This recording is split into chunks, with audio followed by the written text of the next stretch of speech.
Em maio de 1940, colunas de tanques alemães avançaram pelas Ardenas sem parar por mais de 72 horas seguidas.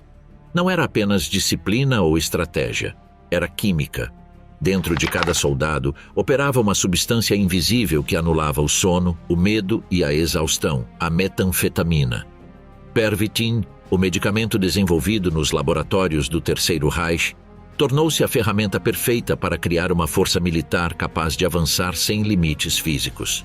Da Blitzkrieg aos campos de concentração, incluindo o corpo de Hitler e suas decisões mais delirantes, o uso massivo de estimulantes transformou a Alemanha em uma nação operada por corpos quimicamente alterados. E quando os comprimidos pararam de funcionar, o colapso foi brutal.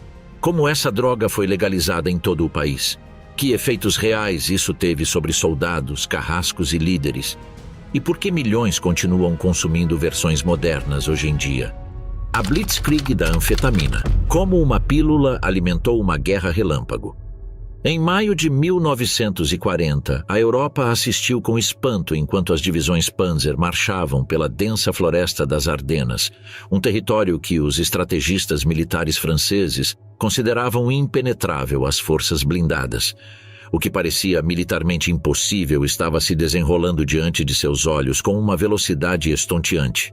Tanques, veículos blindados e infantaria avançaram sem parar por dias, quebrando todas as previsões de resistência humana e capacidade operacional. O que o mundo não sabia era que essa ofensiva não era motivada apenas por motores a diesel e doutrinação ideológica, mas também por uma pequena pílula branca chamada Pervitin. Blitzkrieg, a marca registrada da estratégia militar nazista nos primeiros anos da Segunda Guerra Mundial, exigia algo que nenhum exército jamais havia alcançado antes: manter um avanço sustentado por dias, sem pausas para descanso, com soldados totalmente operacionais mesmo após 48 ou 72 horas de combate contínuo. Essa demanda sobre-humana estava além das capacidades físicas normais, mas se encaixava perfeitamente com os efeitos de uma nova droga sintética que começou a circular na Alemanha desde 1938. Pervitin, a primeira versão comercial de metanfetamina cristal, foi identificada pelo Alto Comando Militar Alemão como uma solução farmacológica para um problema estratégico. Este poderoso estimulante eliminava a sensação de cansaço, suprimia a fome, intensificava a concentração e, como efeito colateral particularmente útil em combate, reduzia o medo e a ansiedade. O Dr. Otto Friedrich Ranke, diretor do Instituto de Fisiologia Militar em Berlim, foi o primeiro a reconhecer o potencial de guerra da Pervitin. Seus testes iniciais com estudantes universitários revelaram que a droga não apenas prolongou a vigília, mas também melhorou o desempenho físico e mental sob pressão. Exatamente o que a Wehrmacht precisava para sua nova doutrina de guerra móvel. Durante a invasão da Polônia em setembro de 1939, o Pervitin já fazia parte do kit médico padrão de algumas unidades de elite. Mas foi durante a campanha ocidental de 1940 que seu uso se espalhou em uma escala sem precedentes. A empresa farmacêutica Temmler-Werk recebeu encomendas para produzir mais de 35 milhões de comprimidos para a frente ocidental. A penetração de formações Panzer pelas Ardenas em direção ao rio Meuse é talvez o exemplo mais claro do impacto de Pervitin no campo de batalha. O que deveria ter sido uma operação militar impossível segundo todos os manuais tradicionais, se transformou em uma manobra brilhante que pegou as defesas aliadas de surpresa. Soldados alemães avançaram sem parar por mais de 72 horas, operando veículos, carregando equipamentos pesados e mantendo capacidade de combate em condições que normalmente teriam causado colapso por exaustão. Um relatório interno da 1ª Divisão Panzer descreveu como os motoristas conseguiram operar seus veículos por 2 dias e 2 noites sem interrupção, mantendo a precisão necessária para manobrar em terrenos difíceis. Os oficiais de artilharia, cujo trabalho exigia cálculos matemáticos precisos para determinar as trajetórias de tiro, mantiveram a concentração mesmo depois de 60 horas sem dormir. Na infantaria, os soldados que marcharam 80 quilômetros ainda tinham energia para atacar posições defensivas ao atingir seu objetivo. A travessia do Mosa em Sedan, um ponto crucial da campanha, foi alcançada graças às unidades de engenharia que construíram pontes sob fogo inimigo sem mostrar nenhum sinal de fadiga ou medo. Testemunhas descreveram como esses homens trabalhavam como autômatos, ignorando as explosões ao redor deles e continuando metodicamente com sua tarefa, um comportamento que parecia desafiar os instintos humanos básicos de autopreservação. Essa eficiência sobre-humana não passou despercebida pelos aliados. Um oficial francês capturado expressou seu espanto ao ver unidades alemãs que lutavam por 3 dias consecutivos mostrarem a mesma intensidade de tropas novas. Winston Churchill ficou perplexo com os relatos descrevendo colunas de tanques alemães avançando dia e noite sem parar, algo que contradizia todos os princípios militares estabelecidos de descanso e rotação de tropas. O que aconteceu no solo foi replicado no ar. A Luftwaffe implementou o uso de pervitin entre seus pilotos, especialmente aqueles designados para missões de longo alcance ou bombardeios noturnos. Os aviadores apelidaram as pílulas de Stuka-Tabletten, uma referência aos bombardeiros de mergulho Junkers Ju-87 ou Hermann Göring-Pillen, uma homenagem ao comandante da Força Aérea Alemã que era ironicamente viciado em morfina. Um piloto de bombardeiro Heinkel He 111 descreveu em seu diário: "Era como estar acordado em um sonho, totalmente alerta, mas também desligado da realidade, como se observasse minhas próprias ações de fora." Essa sensação de dissociação consciente permitiu que eles mantivessem a concentração técnica enquanto se distanciavam emocionalmente do horror que estavam infligindo. A distribuição do pervitin não foi improvisada, mas meticulosamente planejada. Foi integrado à cadeia logística regular do exército alemão, com doses padronizadas e protocolos de administração que variavam dependendo da missão. Para operações particularmente exigentes, como o avanço pelas Ardenas, alguns comandantes ordenaram doses mais altas, priorizando o progresso tático em detrimento de considerações de saúde a longo prazo. Esse uso massivo produziu resultados imediatos. A Wehrmacht conseguiu em 6 semanas o que não conseguiu em 4 anos durante a Primeira Guerra Mundial: a capitulação da França. O general Heinz Guderian, arquiteto da guerra blindada alemã, avançou mais de 400 quilômetros em apenas 10 dias, um ritmo até então desconhecido na história militar.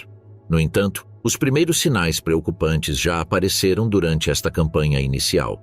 Relatórios médicos internos documentaram casos de colapso físico, comportamento errático e problemas cardiovasculares entre tropas que estavam sob a influência de estimulantes por períodos prolongados. Um caso particularmente sério envolveu um motorista de tanque que, após 50 horas sem dormir, sofreu alucinações e colidiu com uma coluna de infantaria alemã, matando 3 soldados antes de ser preso. Esses relatórios foram sistematicamente ignorados pelo alto comando, deslumbrado pela eficácia imediata proporcionada pelo pervitin. A vitória sobre a França em 1940 pareceu confirmar que a aposta química valeu a pena. A Blitzkrieg havia triunfado e, com ela, a ideia de um soldado farmacologicamente aprimorado, um guerreiro capaz de superar as limitações humanas básicas graças à intervenção da ciência alemã. Soldado sem alma, a SS drogada e o inferno dos campos. Enquanto a Wehrmacht usava pervitin como uma ferramenta operacional para manter a velocidade de avanço na frente, outro ramo do aparato nazista descobriu um uso muito mais sinistro para as drogas: a supressão sistemática da empatia humana. Nos campos de concentração, a Schutzstaffel SS encontrou no coquetel químico de metanfetaminas, morfina e álcool uma receita perfeita para transformar homens comuns em executores implacáveis da máquina de extermínio. Diferentemente do exército regular, onde o objetivo era combater a fadiga e aumentar o desempenho em combate, na SS as drogas tinham uma função psicológica mais sombria: remover barreiras morais que pudessem interferir na execução de atrocidades em escala industrial. Os homens designados para os campos precisavam operar em um ambiente onde o sofrimento humano extremo era a norma diária, não a exceção. Em Auschwitz, Majdanek, Treblinka e outros centros de extermínio, os guardas enfrentaram uma realidade que, mesmo para indivíduos doutrinados na ideologia nazista, era potencialmente traumática. A eliminação sistemática de milhares de pessoas todos os dias, incluindo mulheres, idosos e crianças. O contato constante com a morte em massa e a decomposição poderia destruir até mesmo os mais convictos ideologicamente. A solução implementada foi uma combinação específica de substâncias que criavam um estado alterado ótimo para as funções de guarda. Pervitin fornecia alerta, energia e agressividade. A morfina oferecia desconexão emocional e o álcool facilitou a obediência e o esquecimento. Esse coquetel químico produziu guardas hipervigilantes, mas emocionalmente desconectados, agressivos, mas calculistas, capazes de manter o foco mecânico necessário para manter registros meticulosos, mas perdendo completamente a capacidade de reconhecer a humanidade dos prisioneiros. Um caso documentado no campo de Majdanek ilustra essa dinâmica perversa. Um oficial da SS, registrado como Untersturmführer K., swingia uma rotina farmacológica diária. Pervitin ao amanhecer, consumo regular de vodka durante seu turno e uma injeção de morfina ao anoitecer. Segundo depoimentos, pode-se passar de uma calma burocrática a explosões de violência extrema sem nenhuma transição aparente. Durante uma seleção de prisioneiros em 1943, ele ficou na rampa de chegada por 14 horas, enviando sistematicamente milhares de pessoas para as câmaras de gás com um movimento mecânico de sua mão.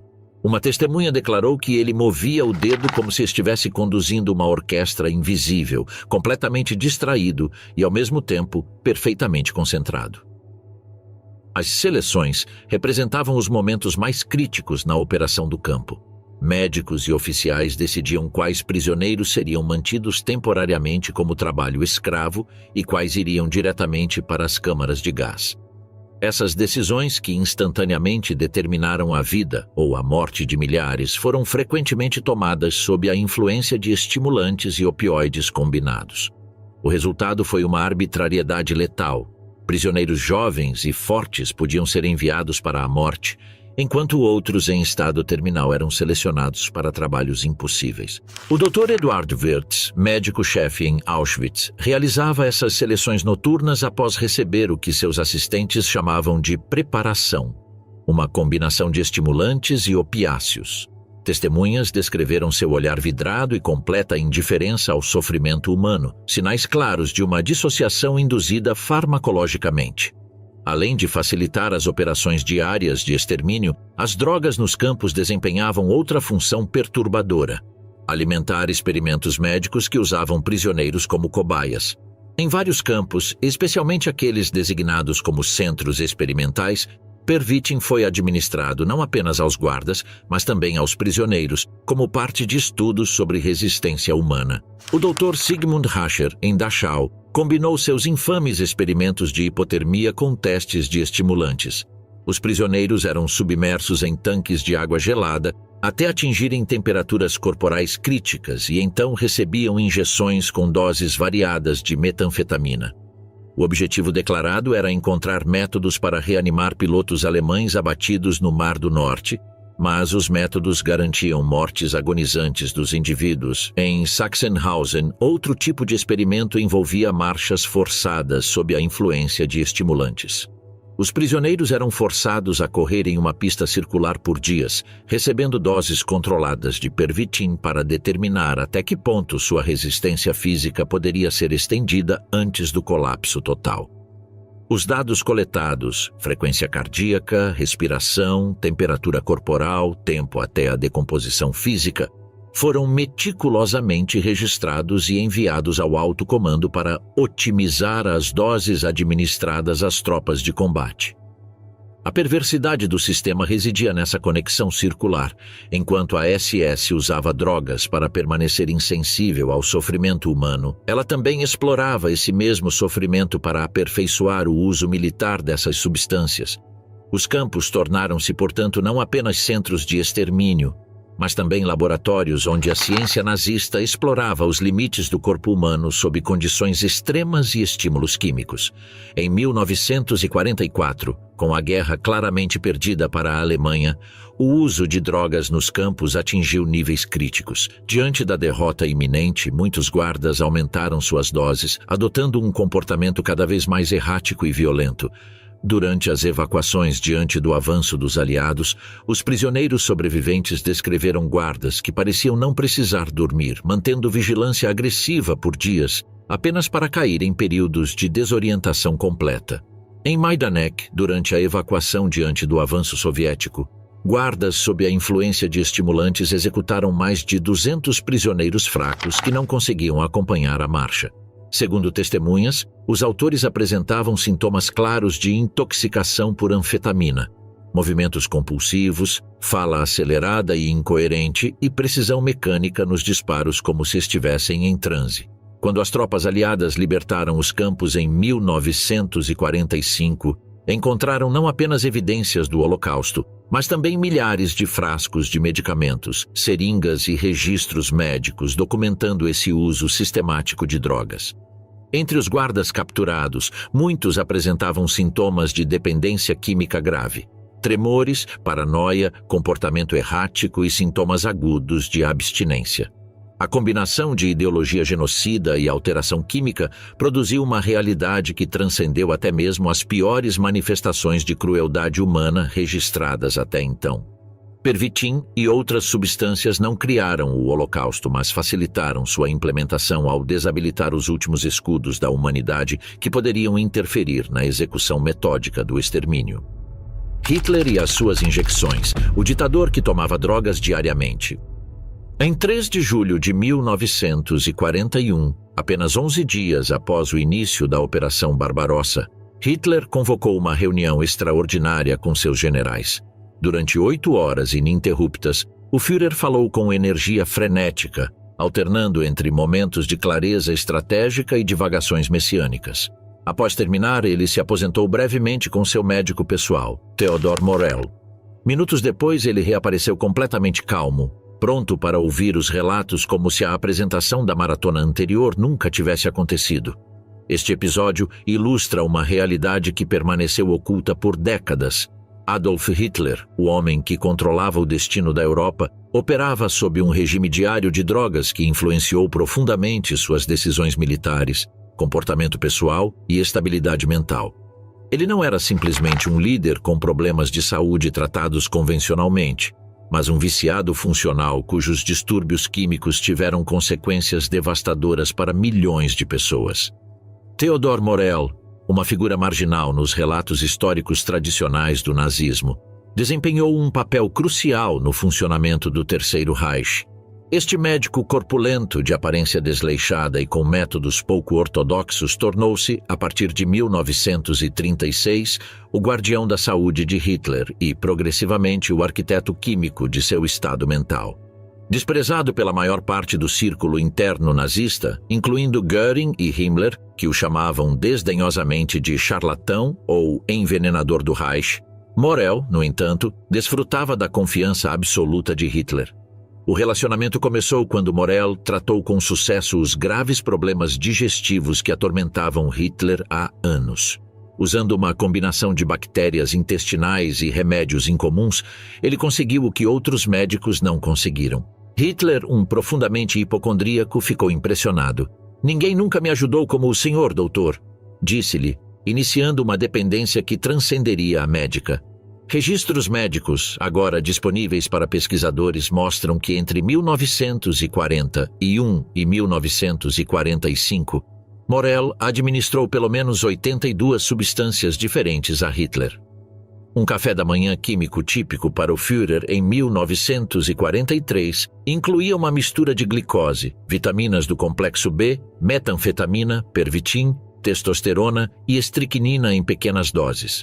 Durante o dia, ele recebia injeções adicionais conforme necessário, Eucodal, semelhante à oxicodona, para momentos de estresse, extratos de órgãos de animais como supostos revitalizantes e mais pervitin para manter sua energia. À noite, barbitúricos ou brometo de potássio completavam o ciclo, induzindo o sono artificial. A dependência se intensificou com reveses militares. Após a derrota em Stalingrado em fevereiro de 1943, os registros de Morell mostram um aumento significativo na frequência de injeções. Albert Speer, ministro dos armamentos e próximo de Hitler, notou a mudança. Ele não era mais o mesmo homem. Suas decisões tornaram-se erráticas, alternando entre momentos de otimismo delirante e depressão profunda.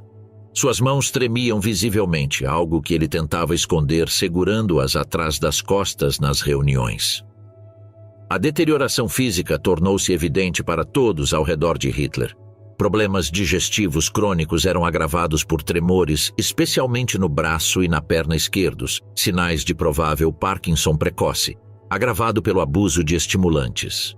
Sua pele adquiriu um tom acinzentado, seus olhos perderam o brilho e, de acordo com vários depoimentos, ele exalava um odor corporal intenso mesmo depois de tomar banho, provavelmente devido ao colapso de seu sistema metabólico após anos de abuso de substâncias químicas.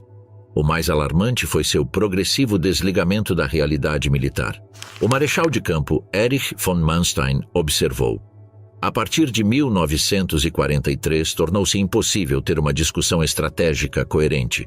O Führer interrompia constantemente com monólogos desconexos, insistia em vitórias impossíveis e, quando lhe eram apresentados dados concretos sobre nossas deficiências materiais, simplesmente os ignorava.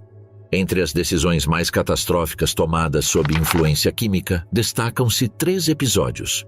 A ordem para manter Stalingrado sem recuar, novembro de 1942, emitida sob uma combinação particularmente intensa de Eukodal e Pervitin, condenou o 6º Exército Alemão à aniquilação. O lançamento da Operação Cidadela, Batalha de Kursk, em julho de 1943, contra o conselho de vários generais. Segundo um oficial presente, Hitler, após receber uma injeção, declarou: "Sinto em minhas veias que este é o momento certo. A inspiração chegou." A batalha resultou em uma derrota catastrófica. A criação da Volkssturm, em 1944, uma milícia composta por adolescentes não treinados e idosos, a quem ele ordenou que defendessem Berlim até a última gota de sangue, enquanto explicava com absoluta convicção que exércitos de resgate que existiam apenas em sua imaginação drogada chegariam em breve. O comportamento do Führer em conferências militares mudou drasticamente à medida que sua dependência aumentava. No início da guerra, ele era conhecido por sua memória prodigiosa para detalhes técnicos. Em 1944, ele estava confundindo fatos básicos e esquecendo decisões tomadas dias antes. As gravações recuperadas revelam mudanças em seu padrão de fala. Fala acelerada, divagações sobre assuntos atuais e uma tendência crescente a interromper abruptamente e fazer discursos sobre traição ou incompetência. O embaixador japonês Hiroshi Oshima, após uma reunião em setembro de 1944, escreveu a Tóquio: "O Führer parece um homem diferente daquele que conheci em 1941. Seu olhar é errático, sua fala incoerente e sua compreensão da situação militar parece existir em uma realidade paralela. Embora mencione contraofensivas e vitórias iminentes, ele fala como alguém em transe." O entorno imediato de Hitler estava profundamente dividido em relação a Morel. Alguns, como Martin Bormann, protegeram ativamente o relacionamento entre Hitler e seu médico, entendendo que isso havia se tornado essencial para o funcionamento diário do Führer. Outros, especialmente Himmler e Göring, tentaram em diversas ocasiões remover Morel, a quem consideravam responsável pela deterioração de Hitler. Em 21 de abril de 1945, com as forças soviéticas às portas de Berlim, ocorreu um ponto de virada crítico. Hitler demitiu Morel. As circunstâncias exatas não são claras, mas o resultado foi traumático.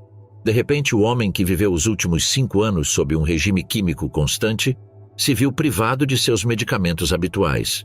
O que se seguiu foi uma semana de colapso físico e mental documentado por várias testemunhas no bunker. Sem injeções regulares, Hitler mal conseguia ficar acordado ou se concentrar. Os tremores em seu braço e perna esquerdos tornaram-se tão graves que ele mal conseguia andar sem ajuda. Sua voz, antes poderosa, foi reduzida a um murmúrio quase inaudível. Ele alternava entre horas olhando para o nada e momentos de raiva explosiva à medida que a abstinência se intensificava. Em 29 de abril, um dia antes de seu suicídio, Hitler ditou seu testamento político. Testemunhas descrevem uma cena surreal. Tremendo incontrolavelmente, ele alternava entre momentos de clareza surpreendente e divagações completas. Às vezes, ele parava no meio de uma frase, esquecia o que estava ditando e continuava com um tópico completamente diferente. Em 30 de abril de 1945, Hitler cometeu suicídio. Seu corpo, conforme descrito por aqueles que o viram antes de ser queimado, mostrava todos os sinais de um colapso físico completo. Extremamente magro, com pele amarelada, dentes podres e uma aparência que condizia mais com um homem de 80 anos do que com um de 56 anos. O colapso, a autodestruição química do Terceiro Reich. Em dezembro de 1944, enquanto as forças aliadas avançavam pela França, Hitler ordenou uma contraofensiva desesperada nas Ardenas. Era militarmente insustentável, mas o Führer, alimentado por seus coquetéis diários de drogas, estava convencido de que poderia repetir o milagre de 1940. A Wehrmacht, exausta e sem recursos, lançou seu último grande ataque à frente ocidental. Mas desta vez, o exército alemão era apenas uma sombra da força que havia conquistado a Europa 4 anos antes. As divisões que avançavam em direção às posições americanas não eram as unidades de elite, perfeitamente coordenadas e equipadas de 1940. Eram uma mistura heterogênea de veteranos exaustos, recrutas adolescentes mal treinados e soldados recuperados prematuramente dos hospitais. Muitos, no entanto, compartilhavam uma característica: anos de exposição ao Pervitin e outras drogas militares deixaram marcas profundas em seus corpos e mentes. O que começou como uma vantagem tática se transformou em uma catástrofe médica e operacional. O exército alemão estava entrando em colapso por dentro, vítima de sua própria dependência química, muito antes dos tanques aliados selarem seu destino no campo de batalha. Um relatório médico confidencial de outubro de 1944 estimou que entre 60% e 70% das unidades da linha de frente na frente oriental desenvolveram algum grau de dependência do Pervitin. Para muitos soldados, a medicação deixou de ser um auxílio operacional e se tornou uma necessidade básica. Um veterano da 16ª Divisão Panzer expressou isso em uma carta recuperada. Sem os comprimidos, não suporto o som dos canhões. Minhas mãos tremem tanto que não consigo mirar. Minha cabeça se enche com os gritos de todos os camaradas que vi morrer. Só quando tomo o remédio branco consigo continuar lutando. Essa dependência teve consequências devastadoras quando os suprimentos foram interrompidos, algo que se tornou cada vez mais comum à medida que os bombardeios aliados devastavam as linhas de suprimentos alemãs. Unidades inteiras experimentaram sintomas de abstinência simultaneamente: ansiedade extrema, paranoia, alucinações, agressão descontrolada e colapso físico. Um relatório médico da 3ª Divisão Panzer Grenadier descreve como, após 5 dias sem receber novos suprimentos de medicamentos, uma companhia inteira ficou inoperante, quando mais da metade dos homens apresentaram sintomas neuropsiquiátricos graves. Alguns soldados alegaram ver inimigos onde não havia nenhum, outros entraram em estados catatônicos e vários tentaram desertar em estado de pânico. Os hospitais militares alemães, já sobrecarregados com feridos de combate, foram sobrecarregados por uma nova categoria de pacientes: casos psiquiátricos agudos relacionados ao uso prolongado de estimulantes. No hospital de campanha de Smolensk, um dos principais centros neurológicos da Frente Oriental, uma ala inteira foi montada para o que os médicos chamavam de exaustão cerebral induzida por medicamentos, um eufemismo para termos como vício ou psicose por metanfetamina. O Dr. Wolfgang Gerhardt, um psiquiatra militar designado para este hospital, manteve registros detalhados dos casos tratados entre 1943 e 1944. Suas anotações descrevem soldados com danos neurológicos permanentes após anos de uso contínuo, tremores irreversíveis, tiques nervosos, episódios psicóticos recorrentes e comprometimento cognitivo significativo. Alguns desses homens, escreveu ele, nunca recuperarão a capacidade de viver normalmente, mesmo que sobrevivam à guerra. Talvez mais alarmante do ponto de vista militar tenha sido a completa erosão da disciplina interna. um dos pilares tradicionais do exército alemão. Comandantes de campo relataram incidentes crescentes de insubordinação, deserção e violência entre soldados. Na 27ª Divisão de Infantaria, posicionada perto de Leningrado em 1943, 6 suicídios foram documentados em um único mês. Todos os casos envolveram soldados que tomavam Pervitin regularmente e entraram em crise quando o fornecimento foi interrompido. Um caso dramático ocorreu em uma unidade Panzer perto de Kursk. 2 soldados, desesperados por mais comprimidos depois de uma semana sem suprimentos, atacaram o médico do seu batalhão. Um morreu instantaneamente devido aos tiros disparados pelos guardas, e o outro foi posteriormente executado por um tribunal militar. O incidente nunca foi registrado oficialmente como o que realmente foi, uma rebelião motivada pelo vício, mas sim como um caso de sabotagem e traição. Entre os efeitos mais nocivos estava o dano permanente ao sistema cardiovascular. Jovens soldados na faixa dos 20 anos apresentavam sintomas cardíacos típicos de idosos. Autópsias mostraram corações dilatados, artérias danificadas e tecido cardíaco marcado pelo abuso de estimulantes. Muitas mortes naturais registradas em relatórios oficiais eram, na verdade, de soldados que morreram de complicações resultantes do uso prolongado de Pervitin. Na 19ª Divisão Panzer, um motorista de tanque de 22 anos morreu repentinamente durante uma marcha de rotina. O relatório oficial citou fadiga cardíaca por estresse de combate, mas a autópsia que o médico anexou ao seu relatório pessoal, não o oficial, mostrou todos os sinais de parada cardíaca induzida por uma overdose de estimulantes. Esses problemas não se limitavam às tropas terrestres.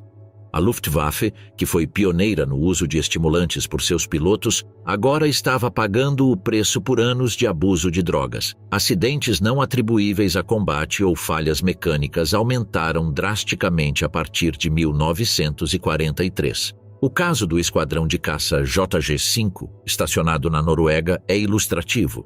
Em um período de 3 meses, em 1944, eles perderam 8 aeronaves em acidentes durante decolagens ou pousos sem intervenção inimiga. A investigação interna determinou que a maioria dos pilotos passou mais de 48 horas sem dormir o suficiente, sendo mantidos operacionais por doses repetidas de estimulantes. Um instrutor de voo veterano transferido para treinamento após ser ferido em combate escreveu: "Novos pilotos chegam já acostumados a voar com estimulantes devido ao treinamento. Quando tentamos fazê-los voar sem eles, suas habilidades se deterioram drasticamente. Criamos aviadores que não conseguem operar sem drogas." O alto comando alemão não podia ignorar completamente esta situação. Já em 1942, o Dr. Leonardo Conti, líder de saúde do Reich, expressou preocupação com o uso em massa de Pervitin. Em memorando endereçado ao Ministério da Guerra, ele alertou sobre graves consequências para a saúde das tropas e sugeriu restrições à sua distribuição. Este aviso, como muitos outros, encontrou resistência dos comandantes de campo, que priorizaram a eficácia imediata em detrimento das consequências a longo prazo. Em resposta direta, um major-general escreveu: "O Dr. Conti pode se preocupar com o futuro da saúde da Alemanha quando vencermos esta guerra. Enquanto isso, precisamos de soldados que possam lutar agora, não de pacientes saudáveis para seus hospitais amanhã." Essa tensão entre considerações médicas e necessidades militares imediatas foi consistentemente resolvida em favor destas últimas até meados de 1944, quando a escassez geral de recursos finalmente forçou uma redução na produção e distribuição de Pervitin. A essa altura, o estrago já estava feito. Uma geração inteira de soldados alemães foi exposta a um poderoso estimulante por longos períodos de tempo, e muitos desenvolveram vícios graves. Os veteranos que sobreviveram à guerra e retornaram à vida civil carregaram esses problemas consigo, contribuindo para uma crise de saúde mental e dependência química amplamente documentada pelas autoridades de ocupação aliadas na Alemanha do pós-guerra. Um relatório de 1947 da Administração Militar Americana sobre a situação da saúde em sua zona de ocupação menciona especificamente o alto número de veteranos com sintomas psiquiátricos relacionados ao abuso de estimulantes durante o serviço. Muitos desses veteranos acabaram em instituições psiquiátricas, incapazes de se reintegrar à vida civil normal. Talvez o resumo mais lúcido dessa tragédia farmacológica tenha vindo do próprio doutor Otto Ranke, o fisiologista militar que inicialmente promoveu o uso de Pervitin na Wehrmacht. Em uma entrevista de 1946 com pesquisadores aliados, ele expressou um arrependimento tardio. Pensávamos que estávamos fortalecendo nossos soldados, mas na realidade os estávamos destruindo por dentro. Pensávamos ter encontrado uma solução química para as limitações humanas, mas a biologia sempre cobra seu preço. Não se pode enganar a natureza indefinidamente. Esse reconhecimento tardio resume a ironia fundamental da experiência alemã com drogas militares. A tentativa de criar supersoldados por meio da química produziu, a longo prazo, unidades disfuncionais, indivíduos danificados e um exército que se desintegrou internamente, mesmo enquanto lutava contra inimigos externos. A Blitzkrieg, movida a metanfetamina, gerou uma energia artificial e uma confiança ilusória que inevitavelmente levariam ao colapso físico e moral. A origem do Pervitin, como a Alemanha legalizou a metanfetamina. Em Berlim, em 1937, enquanto a máquina de guerra nazista acelerava seus preparativos, uma revolução silenciosa estava se formando nos laboratórios farmacêuticos da Temmler-Werke. Sob a direção do químico Fritz Hauschild, a empresa aperfeiçoou um composto que prometia transformar não apenas a medicina, mas a experiência humana de energia, produtividade e desempenho. Esse composto cristalino era a metanfetamina, e sua versão comercial receberia um nome que logo seria familiar em todos os lares alemães: Pervitin. A história da Pervitin não começa no campo de batalha ou em centros de comando militar, mas no próspero setor farmacêutico de uma Alemanha determinada a recuperar sua liderança científica após as restrições impostas pelo Tratado de Versalhes. O regime nazista, com sua obsessão pela autossuficiência nacional e superioridade técnica, tornou o desenvolvimento de novos medicamentos uma prioridade estratégica tanto para civis quanto para militares. A metanfetamina não foi uma descoberta alemã. A substância foi sintetizada pela primeira vez no Japão em 1893 pelo químico Nagai Nagayoshi e posteriormente refinada em 1919 por Akira Ogata. No entanto, foram os laboratórios alemães que desenvolveram as técnicas para sua produção em massa e, principalmente, que identificaram seu potencial como um produto comercial de mercado de massa. Temmler-Werke patenteou o Pervitin em 1937, apresentando-o inicialmente como um medicamento para tratar uma variedade de condições: narcolepsia, depressão, hipotensão e fadiga crônica. Diferentemente de medicamentos anteriores, o Pervitin foi classificado como um potenciador e não como um medicamento, o que permitiu que fosse vendido livremente em qualquer farmácia alemã durante seus primeiros anos. A campanha publicitária que acompanhou seu lançamento foi extraordinariamente agressiva e sofisticada. Anúncios em jornais, revistas femininas, publicações médicas e materiais corporativos apresentavam o Pervitin como a solução química para todos os problemas da vida moderna. Os slogans enfatizavam conceitos alinhados aos valores do Terceiro Reich: eficiência, força, desempenho inabalável e superação das fraquezas humanas. Uma pílula mantém a Alemanha acordada, proclamava um anúncio em uma revista médica. Vença a fadiga. Vença a fraqueza, dizia outro texto em publicações femininas. A iconografia retratava homens e mulheres com expressões intensamente focadas, olhos brilhantes e postura ereta, simbolizando o ideal nazista do alemão produtivo, disciplinado e sempre alerta. Os publicitários de Temmler identificaram mercados específicos para seu produto milagroso. Para as donas de casa, eles ofereciam o Hausfrau Schokolade, chocolate das donas de casa, que continha Pervitin misturado com cacau e açúcar, apresentado como um revigorante agradável para dias difíceis. Para executivos e trabalhadores de escritório, a promessa era clareza mental e uma vantagem competitiva.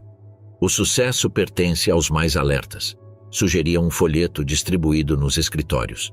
Para estudantes universitários, Pervitin representava a capacidade de estudar a noite toda sem perder o foco. Exames aprovados graças a noites produtivas foi um slogan particularmente eficaz. Para os trabalhadores industriais, cujo desempenho físico era crucial para os programas de rearmamento, a metanfetamina oferecia maior resistência e redução da fadiga, permitindo turnos mais longos, sem perda de precisão. A resposta do mercado foi imediata e massiva. Em 1938, o primeiro ano completo de comercialização, mais de 27 milhões de comprimidos de Pervitin foram vendidos na Alemanha. Em 1939, esse número havia aumentado para 35 milhões, excluindo compras diretas de organizações militares. Em Berlim, a droga se tornou tão comum em certos círculos sociais que recebeu apelidos coloquiais como pílula de Hitler ou cocaína alemã. O sucesso comercial foi possível graças à colaboração entre a Temmler Werke e instituições médicas alemãs. A empresa financiou generosamente estudos que previsivelmente encontraram benefícios significativos e minimizaram os riscos do uso prolongado de metanfetamina. O prestigiado periódico Deutsche Medizinische Wochenschrift publicou um artigo em 1938 do Dr. Fritz Hauschild, o mesmo químico que desenvolveu o composto para Temmler, concluindo que o Pervitin não apresenta efeitos viciantes significativos quando usado nas doses recomendadas e que pode ser considerado seguro para uso regular em adultos saudáveis.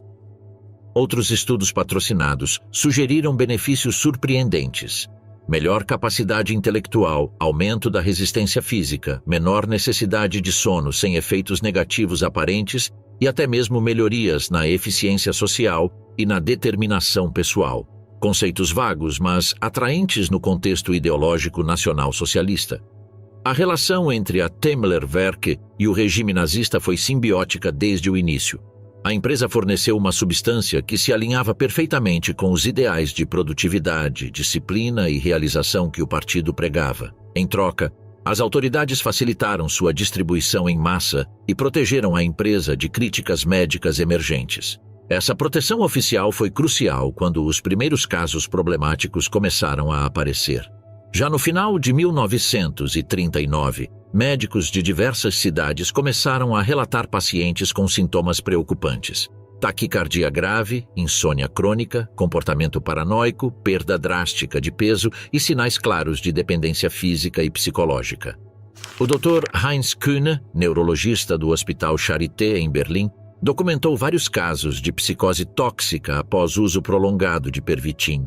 Em um relatório confidencial enviado ao Ministério da Saúde, ele descreveu indivíduos anteriormente estáveis desenvolvendo comportamento errático, delírios persecutórios e alucinações visuais após meses de uso regular. Esses relatórios foram sistematicamente marginalizados ou suprimidos. Quando o Dr. Kühne tentou publicar suas descobertas, ele recebeu a visita de funcionários do Ministério da Propaganda, que o aconselharam a concentrar sua pesquisa em outras áreas. Outros médicos que expressaram preocupações semelhantes enfrentaram obstáculos administrativos ou até mesmo investigações por atividades antipatrióticas. Leonardo Conti, líder de saúde do Reich e figura importante da SS, estava ciente dos riscos emergentes. Em uma reunião confidencial em 1940, ele expressou preocupação sobre os potenciais danos à saúde racial alemã que a dependência generalizada de estimulantes poderia causar. No entanto, Conti enfrentou enorme pressão dos setores industrial e militar, que viam o Pervitin como uma vantagem estratégica.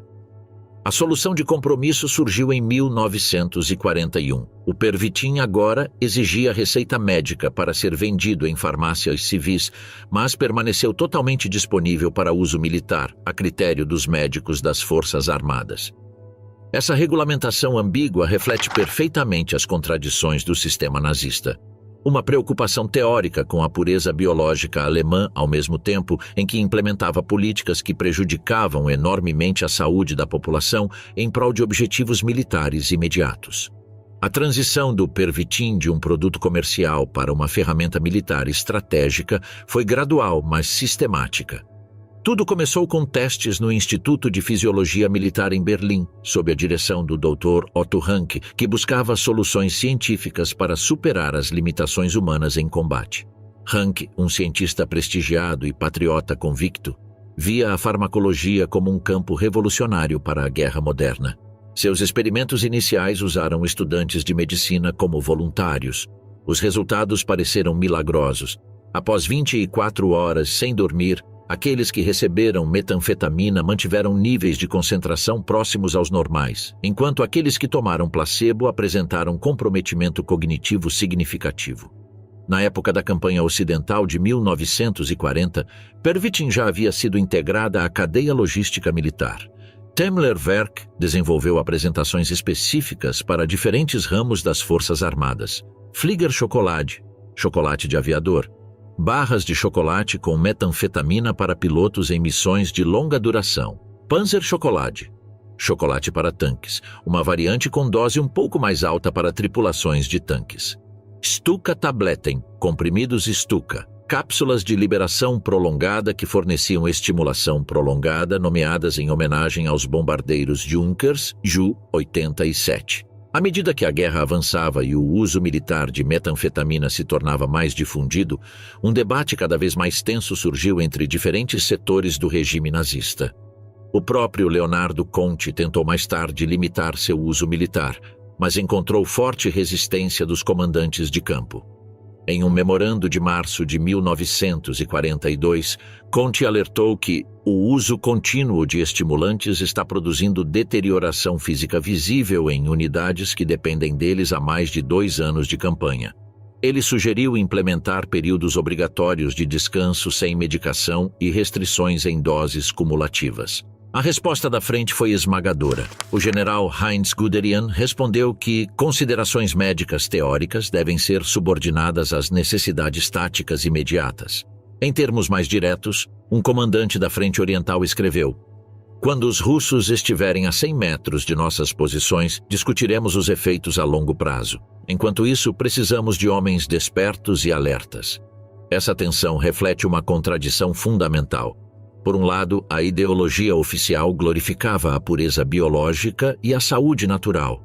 Por outro lado, a prática real priorizava a eficácia imediata por meio da manipulação química do corpo humano, tratando os soldados como máquinas que poderiam ser quimicamente ajustadas de acordo com as necessidades táticas.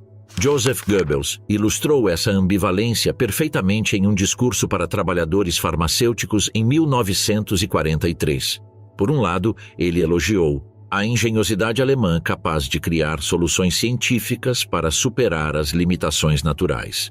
Por outro lado, ele alertou contra a dependência de substâncias artificiais que poderiam minar a força inerente ao sangue germânico. Para as mulheres alemãs particularmente afetadas pela sobrecarga de responsabilidades durante a guerra, a Hausfrau Schokolade se tornou um método para lidar com dias extenuantes. Uma dona de casa de Dresden escreveu em seu diário: "Com meu tablet matinal, consigo manter a casa em ordem, cuidar das crianças e trabalhar 6 horas na fábrica. Sem ele, eu simplesmente entraria em colapso." Estudantes universitários foram outro grupo com altas taxas de utilização. Nas faculdades de medicina, engenharia e áreas estratégicas, o uso de estimulantes tornou-se prática comum. Um relatório interno de 1942 da Universidade de Munique observou com preocupação que aproximadamente 60% dos alunos avançados usam regularmente estimulantes para manter longas horas de estudo, mas concluiu que interromper essa prática poderia reduzir significativamente o número de graduados técnicos essenciais para a indústria de guerra. Em nível cultural, Pervitin penetrou até mesmo na linguagem cotidiana. Expressões como aumentar a marcha, eine Gang höher schalten, ou ligar o turbo, den Turbo einschalten, tornaram-se eufemismos populares para o uso de metanfetaminas.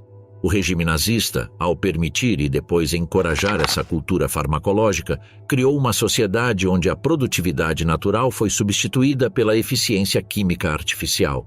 Pervitin manteve uma máquina social e militar funcionando, cada vez mais sobrecarregada pelas exigências de uma guerra impossível de vencer. A ironia histórica é inegável.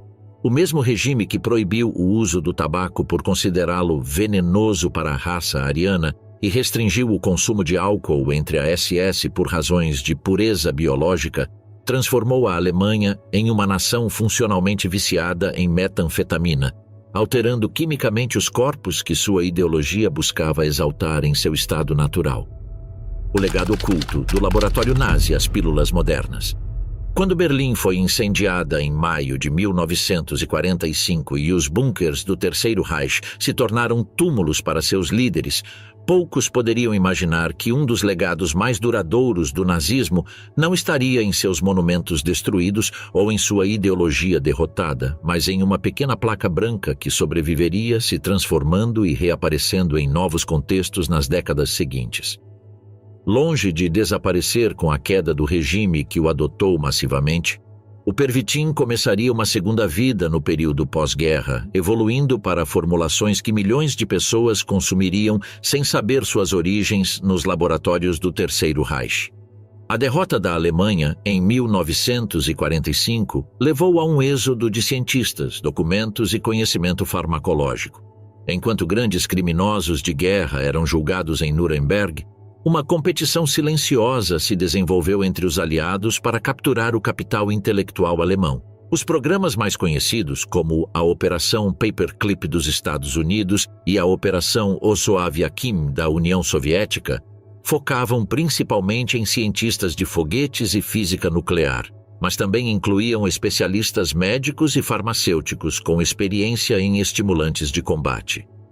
Os arquivos da Operação Paperclip, parcialmente desclassificados na década de 1990, revelam que pelo menos 58 cientistas associados a programas de farmacologia militar foram transferidos para os Estados Unidos entre 1945 e 1959. Entre eles, vários trabalharam diretamente no desenvolvimento e teste do Pervitin, tanto para aplicações civis quanto militares. Um desses cientistas foi o Dr. Friedrich Hoffmann, anteriormente associado ao Instituto de Fisiologia Militar em Berlim, onde colaborou com o Dr. Otto Ranke em experimentos sobre estimulantes e desempenho humano. Hoffmann, que habilmente evitou o envolvimento direto em experimentos em campos de concentração, recebeu uma nova identidade e foi integrado ao programa de pesquisa médica da Força Aérea dos EUA, na base aérea Wright-Patterson, em Ohio. Lá, Hoffmann continuou a pesquisar os efeitos de estimulantes em pilotos de alta altitude, aplicando o conhecimento desenvolvido durante a guerra. Seus relatórios, agora escritos em inglês e com referências prudentemente limitadas a seus trabalhos anteriores, contribuíram significativamente para o desenvolvimento do programa de medicação para aviadores americanos que seria implementado em conflitos subsequentes. A transferência de conhecimento não se limitou à migração de cientistas. Os extensos arquivos de pesquisa do Temmler-Werk, do Instituto de Fisiologia Militar e de outros centros alemães foram capturados e analisados pelos aliados. Um relatório de inteligência militar dos EUA de 1947 descreveu esses arquivos como uma mina de ouro de dados empíricos sobre estimulantes que levaria anos e milhões de dólares para serem reproduzidos em condições experimentais normais. Nos anos seguintes à guerra, enquanto a Europa estava se reconstruindo, uma evolução paralela de estimulantes do tipo anfetamina ocorreu em laboratórios farmacêuticos americanos. Ao aplicar o conhecimento derivado em parte da pesquisa alemã, mas em um contexto comercial completamente diferente, surgiram novos medicamentos que compartilhavam a estrutura química básica do Pervitin, mas apresentavam uma imagem radicalmente diferente. No final da década de 1940, a pequena empresa farmacêutica Obetrol Pharmaceuticals lançou um medicamento chamado Obetrol no mercado americano. Apresentado como um tratamento para a obesidade, continha uma mistura de sais de anfetamina que incluía metanfetamina em suas primeiras formulações. Os paralelos com o Pervitin eram inegáveis para aqueles familiarizados com a química de ambos os compostos, embora seu marketing não pudesse ser mais diferente. Enquanto a propaganda nazista enfatizava produtividade e resistência, a publicidade americana se concentrava na perda de peso e na imagem corporal. Obetrol rapidamente se tornou um sucesso comercial. Prescrito generosamente por médicos para tratar excesso de peso, uma categoria cada vez maior na próspera sociedade de consumo dos Estados Unidos, o medicamento foi usado por milhões de pessoas durante as décadas de 1950 e 1960. Donas de casa, executivos, artistas e estudantes consumiam regularmente o que era, em essência, uma versão reformulada do estimulante que havia impulsionado a Blitzkrieg. Um anúncio do Obetrol de 1962 mostra o contraste cultural, mas a continuidade farmacológica. Uma mulher sorridente e esbelta declarou que, graças ao Obetrol, tenho energia para manter minha forma e ainda cuidar da minha casa e da minha família. A promessa fundamental permaneceu a mesma da Hausfrau Schokolade nazista. Superar as limitações do corpo por meio de intervenção química, embora agora o objetivo declarado fosse estético e não militarmente produtivo.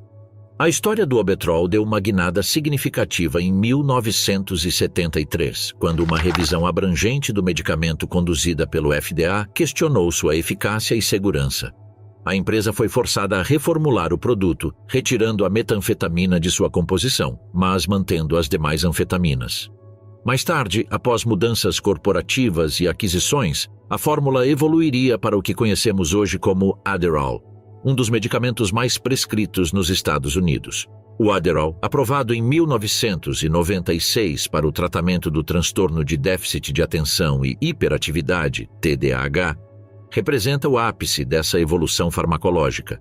Embora quimicamente modificado em comparação aos seus antecessores, ele mantém o ingrediente ativo fundamental.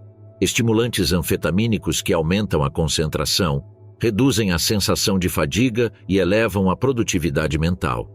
O contraste entre os contextos de uso é fascinante. O que antes era uma ferramenta de guerra projetada para criar soldados sem sono e petroleiros hipervigilantes se transformou em um tratamento médico administrado a milhões de crianças e adultos em ambientes educacionais e de trabalho. A metanfetamina militar alemã completou sua metamorfose, tornando-se uma resposta farmacológica aos desafios da sociedade da informação. Essa transformação não se limitou à esfera civil. Os militares modernos, particularmente a Força Aérea dos EUA, continuaram a usar derivados de anfetamina para missões específicas. Durante a Guerra da Coreia, 1950 a 1953, e especialmente no Vietnã, 1955 a 1975, as tropas americanas recebiam regularmente dexedrina, dextroanfetamina, um estimulante semelhante que permitia que os soldados permanecessem operacionais em condições extremas. Um relatório desclassificado do Departamento de Defesa revela que, durante a Guerra do Golfo, 1990 a 1991, os pilotos de F-15 e F-16 recebiam pílulas de avanço para missões mais longas e, mais tarde, pílulas de impedimento para neutralizar os efeitos e permitir o descanso. Este ciclo controlado de estimulação-sedação representa uma versão refinada e protocolada do mesmo princípio que os médicos militares alemães haviam implementado 5 décadas antes. A ironia histórica é evidente. Enquanto os crimes do nazismo foram universalmente condenados, algumas de suas inovações farmacológicas foram silenciosamente integradas à medicina moderna e às práticas militares, despojadas de seu contexto original, mas mantendo seus princípios fundamentais. Essa continuidade técnica levanta questões preocupantes sobre ética médica e militar.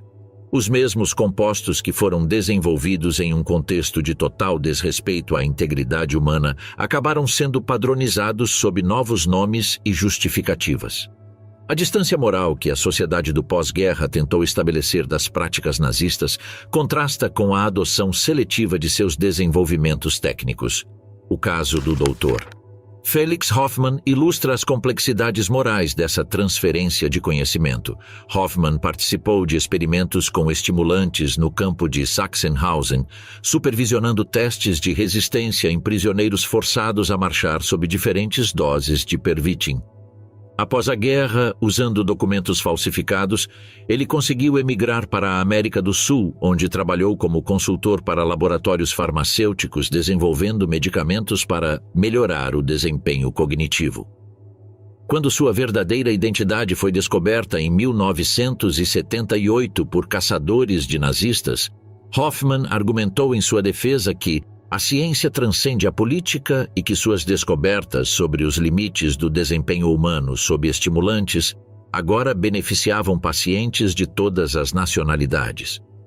Esse tipo de justificativa, amplamente rejeitada no caso de criminosos de guerra identificáveis, reflete, no entanto, a atitude pragmática adotada institucionalmente em relação ao conhecimento farmacológico nazista. Além dos usos médicos formais, as anfetaminas derivadas indiretamente da pesquisa alemã encontraram múltiplas aplicações na sociedade contemporânea. Em ambientes acadêmicos competitivos, medicamentos como o Adderall se tornaram ferramentas não prescritas para estudantes que buscam vantagens em exames ou tarefas exigentes. Um estudo de 2012 estimou que até 30% dos estudantes de universidades de elite usaram estimulantes prescritos para TDAH sem diagnóstico médico, essencialmente como intensificadores cognitivos. No Vale do Silício e em outros centros de inovação tecnológica, o uso de nootrópicos, substâncias que supostamente melhoram a função cognitiva, se tornou uma prática comum entre programadores e empreendedores. Embora muitos desses produtos sejam apresentados como suplementos naturais, vários contêm derivados de anfetamina cuja genealogia pode ser rastreada até laboratórios alemães na década de 1930. Esse fenômeno levanta uma questão fundamental: onde termina o tratamento legítimo de condições médicas e onde começa a modificação do desempenho humano para atender às demandas sociais? A linha divisória parece especialmente tênue quando consideramos a história completa desses compostos. A evolução de Pervitin para Adderall representa mais do que apenas continuidade farmacológica. Ela reflete transformações profundas na maneira como as sociedades modernas conceituam o desempenho humano, a produtividade e os limites aceitáveis da intervenção química na função cerebral. Enquanto os nazistas buscavam criar supersoldados para sua máquina de guerra, as sociedades contemporâneas buscam estudantes ultrafocados e trabalhadores incansáveis para economias hipercompetitivas.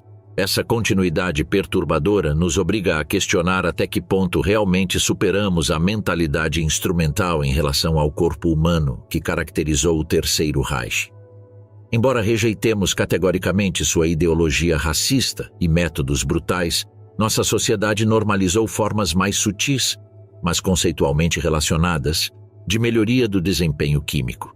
Talvez o legado mais perturbador do Pervitin não seja sua continuidade química em formulações modernas, mas a persistência da ideia fundamental que o inspirou, que o corpo humano e suas limitações naturais são problemas a serem resolvidos por meio de intervenção tecnológica, que a biologia humana é algo a ser superado em vez de respeitado, e que o desempenho pode e deve ser otimizado de acordo com as demandas do sistema, seja ele militar, econômico ou educacional. Quando um estudante universitário contemporâneo toma Adderall para ficar acordado a noite toda terminando um trabalho, ele ou ela está, sem saber, participando de uma tradição que começou nos laboratórios da Alemanha nazista. A pílula mudou, o contexto é radicalmente diferente, mas o princípio subjacente permanece semelhante: a subordinação do bem-estar humano integral às demandas externas de desempenho, facilitadas por soluções químicas. Pervitin não foi apenas uma droga que alimentou a Blitzkrieg e destruiu milhares de soldados alemães internamente.